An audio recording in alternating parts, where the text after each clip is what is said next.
పరిష్కరించడానికి ప్రభుత్వంలో ఉన్న ఖాళీలను 30,000 ప్రభుత్వ ఉద్యోగాలు 90 రోజుల్లో నిరుద్యోగులకు ఇచ్చి నిరుద్యోగ యువకులని ఆదుకున్న గ్రూప్ 1, గ్రూప్ 2, గ్రూప్ 3తో పాటు డిఎస్సిలో 11,000 ఉద్యోగాలు ఇచ్చి సంవత్సరం తిరిగే లోపలనే 65,000 ఉద్యోగాలు ఇవ్వడానికి ఇవాళ కాంగ్రెస్ పార్టీ ప్రణాళికలు చేసింది సోదరులారా.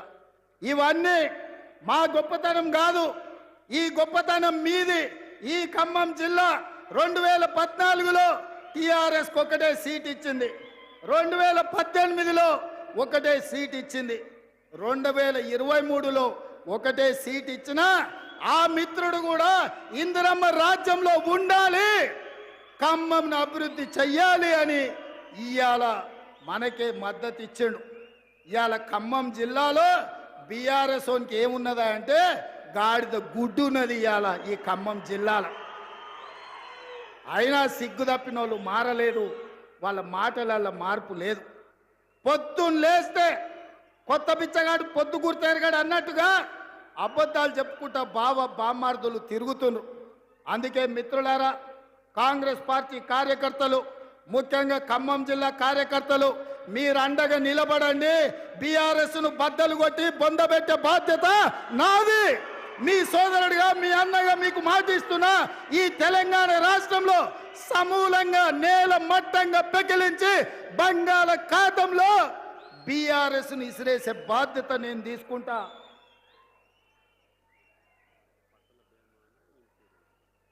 అదేవిధంగా పక్కన మా తుమ్మలన్న చెప్తుండే, ఆయన వ్యవసాయ శాఖ కదా, మనం పంటల బీమా చేస్తున్నాము, రైతు బీమా అమలు చేస్తున్నాము, ఎరువులను ఇప్పటికే రైతులకు అందుబాటులో పెట్టినాము, ఆ విషయాలు కూడా చెప్పమని చెప్పి తుమ్మలన్న గారు చెప్తున్నారు. మిత్రులారా, నేను ఒక్కటే మాట చెప్పదలుచుకున్నా, మీరు అండగా నిలబడితే బీఆర్ఎస్ను బద్దలు కొట్టేది కానీ బీజేపీని బొంద పెట్టేది కానీ పెద్ద సమస్య కాదు. ఈ తెలంగాణ రాష్ట్రంలో బీజేపీకి జగా లేదు.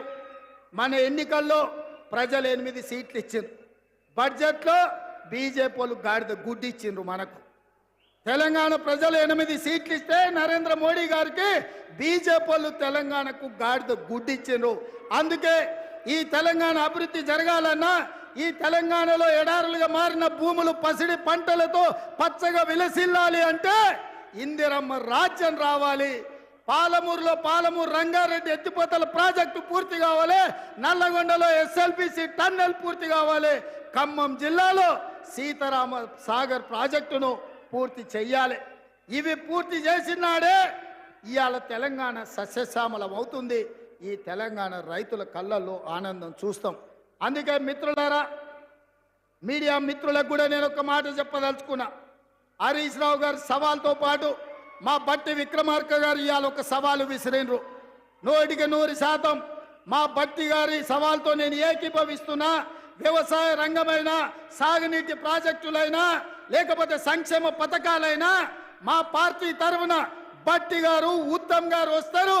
హరీష్, కేసీఆర్ ఎవడెవడు వస్తాడో, లేకపోతే బామార్తులు బిల్లా రంగాలు వస్తారో, ఏ సెంటర్ అయినా, ఏ చౌరస్తైనా, అమరవీరుల స్తూపమైనా మే సిద్ధం.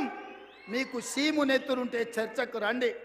10 ఏళ్ల మీ పాలన, 8 నెలల మా ఇందిరమ్మ పాలన మీద సత్త పెడదాం, సవాలు చేద్దాం. తెలంగాణ సమాజాన్ని న్యాయం చెప్పమని అడుగుదాం.